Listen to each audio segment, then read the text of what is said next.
everyone. This is Radio Call, the podcast dedicated to everything sports and music. Today is Tuesday.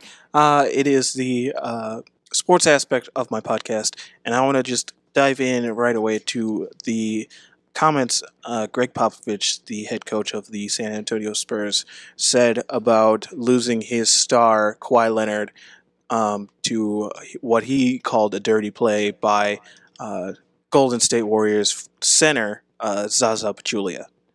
Now, I'm not going to summarize what he all said. I'm actually going to play the clip for you so you can listen to it as well. So here's a clip of what Greg Popovich said after Game 1 over the weekend. A two-step lead with your foot closeout is not appropriate. It's dangerous. It's unsportsmanlike. It's just not what anybody does to anybody else. And this particular individual has a history with that kind of action. You can go back and look in Dallas games where he got a flagrant 2 for elbowing Patty Mills. The play where he took Kawhi down and locked his arm in Dallas and could have broken his arm. Ask David West, his current teammate, how things went when Zaza was playing for Dallas and he and David got into it. And then think about the history he's had and what that means to a team, what happened last night. A totally unnatural closeout that the league has outlawed years ago and pays great attention to it. And Kawhi's not there. And you want to know how we feel about it. You want to know if that lessens our chances or not. We're playing very possibly the best team in the league. You know, we don't know what's going to happen in the East. And 9.75 people out of 10 would figure the Warriors will beat the Spurs. Well, we've had a pretty damn good season. We've played fairly well in the playoffs. I think we're getting better. And we're up 23 points in the third quarter against Golden State. And Kawhi goes down like that. And you want to know if our chances are less, and you want to know how we feel, that's how we feel. He would have played, and they'd have ended up winning. I go get dinner, have a glass of wine, wake up the next day, go to practice, and move on. But this is crap. And because he's got this history, it can't just be, oh, it was inadvertent. He didn't have intent. Who gives a damn about what his intent was? You ever hear of manslaughter? You still go to jail, I think, when you're texting and you end up killing somebody. But you might not have intended to do that. All I care is what I saw. All I care about is what happened. And the history there exacerbates the whole situation and makes me very, very angry. But I'm still open to follow-ups. Now, you can tell that Greg Popovich is very, very angry that, Zaza Pachulia did this to one of his star players and rightfully a MVP candidate. Now, having said that, I saw the play happen. I looked at it several times over and over just to see where, Kawhi Leonard's legs were to land, where Zaza Pachulia's legs were at the point of contact. And I honestly don't think it's a dirty play. I just think, Zaza Pachulia is just trying to make a defensive play on the ball and try to disrupt Kawhi Leonard's shot form. And, the only way you teach someone to do that is to get up into their shooting area and make sure that they don't get off a good shot. And I think Zaza is actually playing very good D on Kawhi Leonard being a little outmatched in that kind of matchup. But again, you teach people to, if they want to, disrupt the shot as a defender and change the direction of the shot and how it goes to the basket and essentially gets to the rim, you get up into their shooting pocket and you try to disrupt them as best you can. And I think Zaza's just doing that. He's doing what he's been coached to do. And, this isn't the first time someone has just caused an injury because of a closeout.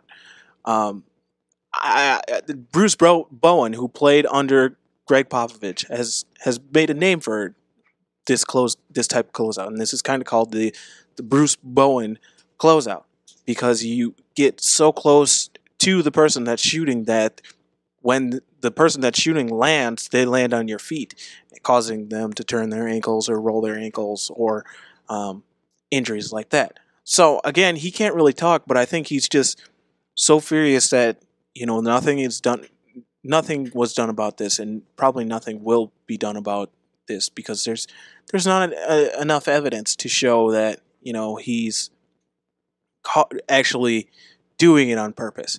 And I went back and I looked at the videos that Popovich refers to about Zaza being a dirty player, and there was a scuffle when he was playing with Dallas where he almost kind of broke Kawhi Leonard's arm. So there's kind of that history there. But again, I don't really see it as a dirty play, and I don't think Zaza is essentially a dirty player. Yeah, I mean, I alluded to this in my last podcast where you kind of get the emotions get the best of you, and you kind of get caught up into the moment. So, I mean, you're playing at home. You're in the Oracle Arena. You got so many fans backing you. You're trying to mount a comeback, and you're just trying to make a play to get those fans' reaction, to get your players to play better, to mount that comeback. And after Kawhi went down, it kind of turned the tables of that dynamic of the game, and essentially the Warriors ended up storming back. I think they were 25 down and ended up winning that game. On that note, that is the first loss of Greg Popovich's career when he is up by 25 points or more.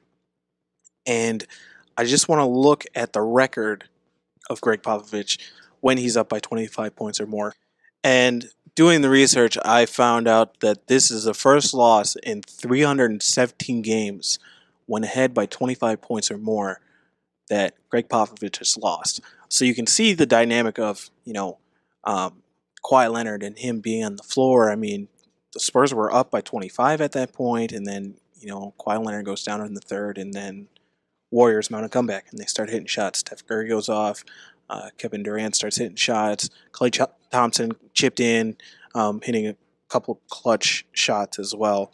So, I mean, I wish Kawhi Leonard would get back to, where he can play, because that would just make the NBA playoffs more enjoyable to watch. I mean, now if Kawhi Leonard's out for more than 2 games, I don't think the Spurs are going to actually be able to win the series.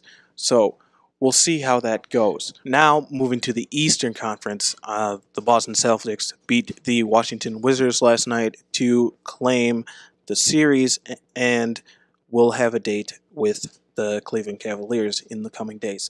Kelly Olynyk, who I discussed on my previous podcast, had 26 points off the bench, I believe.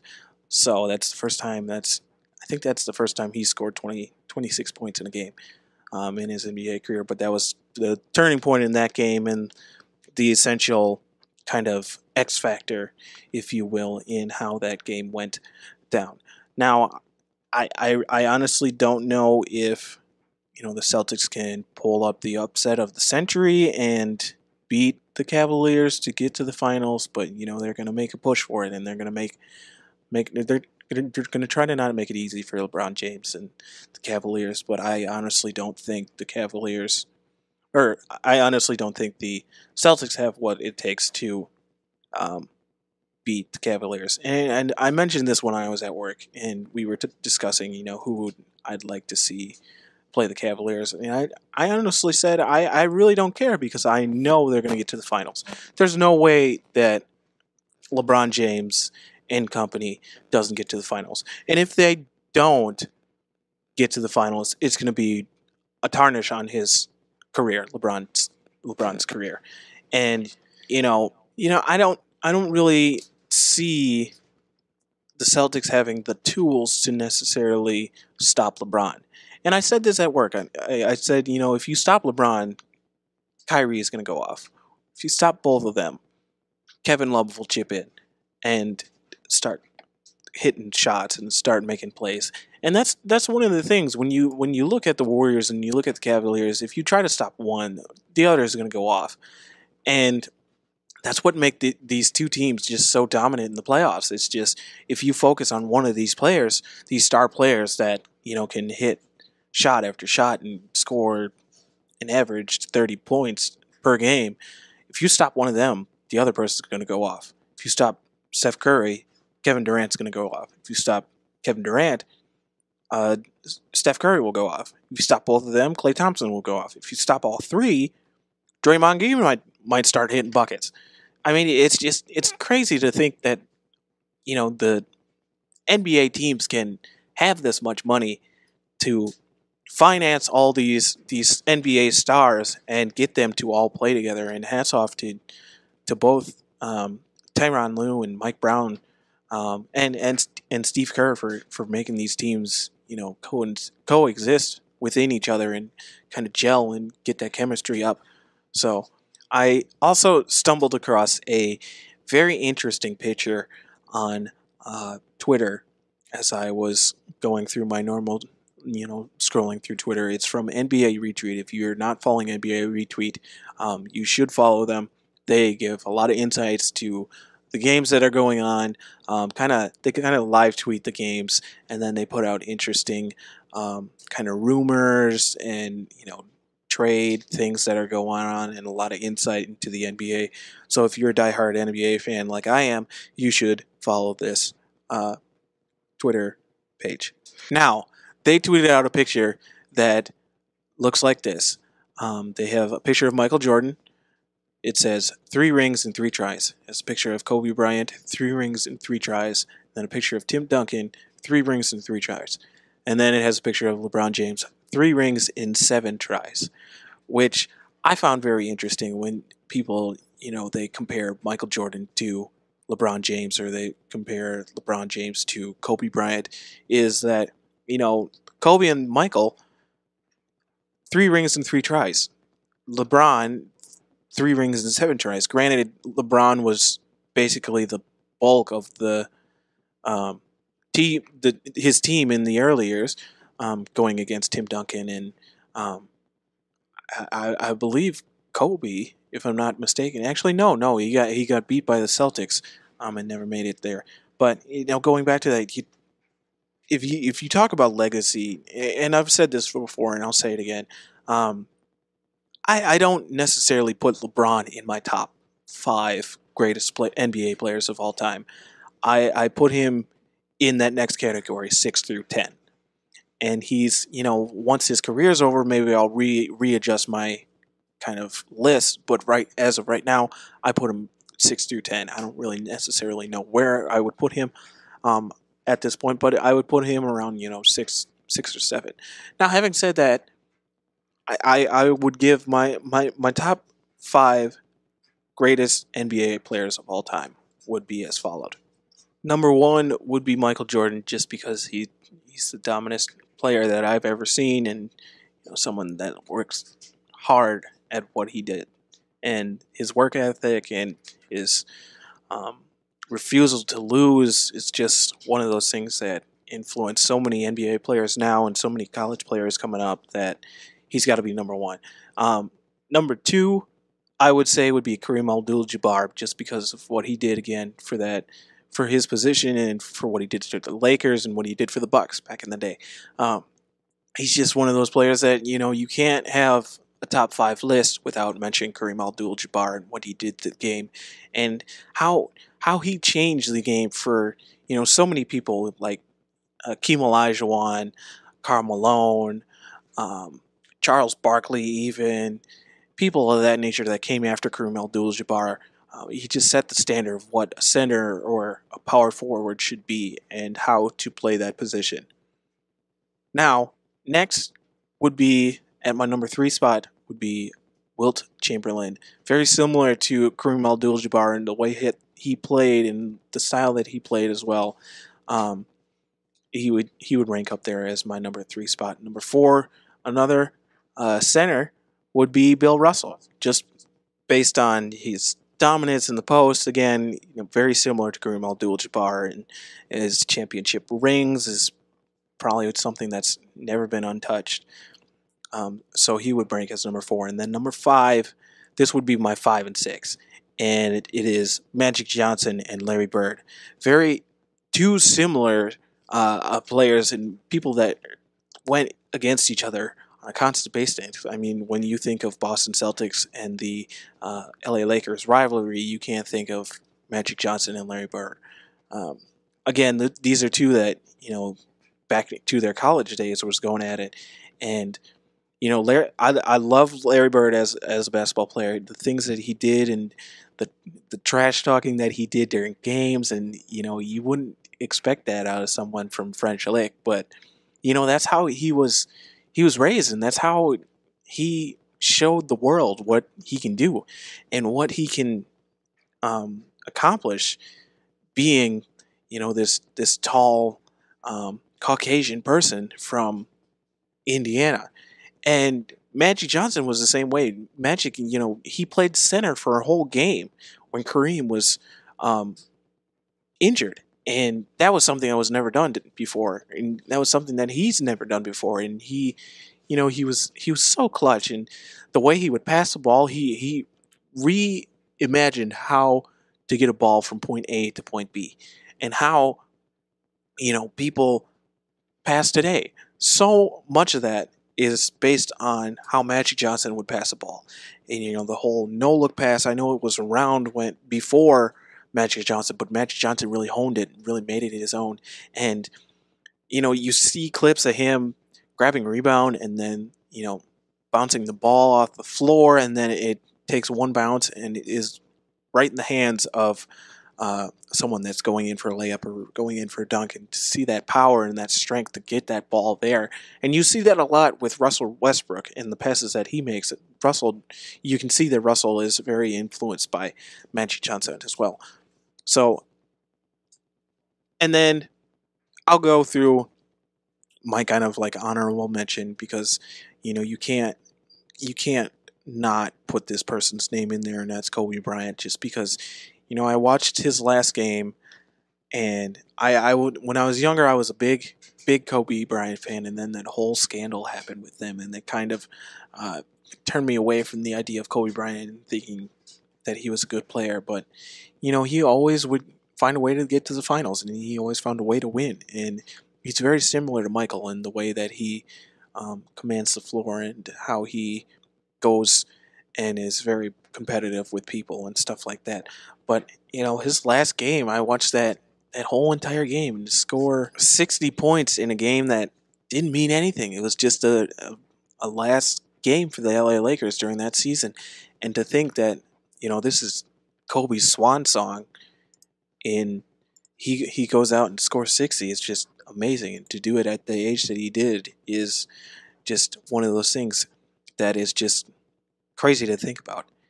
So again, you got to put him in that list as well as greatest of all time. Again, I think Michael Jordan ranks as number one. LeBron is in that conversation, but we'll see where his career takes him and where his career ends, and how many titles he ends up winning. Switching topics here, we're going to talk a little bit about baseball. My favorite player of all time retired his jersey over the weekend, and I'm talking about Derek Jeter. He retired his jersey, his famous number 2 jersey, on Mother's Day by the New York Yankees, and he is the last single-digit New York Yankee to get his number retired. So if you're thinking of getting a number, and you want number 4, you can't have it. You can't have number 2. You can't have any number 1 through, I believe it's 9. So, that is just a great honor in itself. And again, Derek Jeter was the whole reason I wanted to get into baseball. And partially it was, Michael Jordan switching from basketball to baseball, and me switching from basketball to baseball and trying to pick up baseball. And my dad always said I would be a natural at baseball if I actually would focus on it like I did basketball. But I only played 3 years of baseball. And I remember I wanted to be Derek Jeter, and I wanted to play. I didn't want to play shortstop, but I wanted to play on the infield. And that those first couple of practices, I didn't know where to play, and I got stuck out in right field. I didn't really know what to do, and then I got moved to third, and I played 2 seasons at third base, and I loved playing third base. And I remember, I would do things Derek Jeter would do. I would try to make that over the back shoulder throw from deep in the hole, and I never get it to first base. And I tried so many times, and I could never get that down, and I could never get the mechanics down as well. But you know, there was one instance where I was playing out left, and I know Derek Jeter wasn't a left fielder, but this was the moment that I thought, well, this is one of two thoughts that I thought, I feel like Derek Jeter. This is awesome. So I'm playing out left. I don't remember what the score is, but we're playing a team that was pretty good. I think we were losing at the time, and I think they went on a scoring run as well. So I get a fly ball out to me that drops a couple feet in front of me, and I can't get to it. So I pick it up, and there was a person that on second that was rounding third and going home, and I could hear my coaches saying, "He's 4, 4, 4," and I thought, okay, I got to hit the cutoff man. And something clicked in me where I just said, no, go for it. Shoot him down. And I went for it. And I kid you not, I threw probably my greatest throw ever on a rope. Dart, I threw a dart. That's basically what I did. I threw a dart, hits the catcher right where I wanted the ball to go, right before home plate, and he dropped the ball. I was so angry, but I remember people were saying like, "Oh, ooh, Sam's got an arm," and I remember coming in the dugout and I was like, "I don't know where that came from. I didn't know I had an arm, but that was the number one. That was probably my greatest fielding throw of my baseball career. Then another instance where I thought I was Derek Jeter, or I felt like Derek Jeter is. We were playing this very good team, and we were facing a pitcher that could throw like 70 miles per hour, and this was back when I was in middle school. So, 12, 13, 14, 15, somewhere in that area. And this pitcher was really good, and he actually went on to pitch in college. So every time I see him, I like to bring this story up. But I believe we were down at the time, and we were down, I think, 1, and I was at the plate, and I kid you not, I would swing at everything. I'd swing at everything in the dirt. I'd swing at balls. I'd swing at pitch outs. I'd swing at everything. I don't have that hitter's eye that baseball players have, and I like to kid people and say that I was the Michael Jordan of baseball, because Michael Jordan had the same problems. You would swing at everything, and you would swing at balls, strikes, anything. So that's my little nod to Michael Jordan. As I always like to say I'm the Michael Jordan of baseball. But anyways, I think I was 0-2 as usual. Count was when I was at the plate, and I remember my third base coach, just saying, have fun out there, have fun, smile, and that's always something that I always tried to do. I didn't try to take the game too seriously. I knew, I knew I would either strike out or swing and miss, or just look at something that just was ridiculous. And I remember the first strike he threw me was a fastball down the middle, and I was like, oh God, because it was coming at me super fast. And then the second ball he threw me was another fastball down the middle, and I swung at it and I missed. And I remember I looked at him and I was like, oh my God, he's throwing straight. He's gonna strike me out on 3 straight strikes.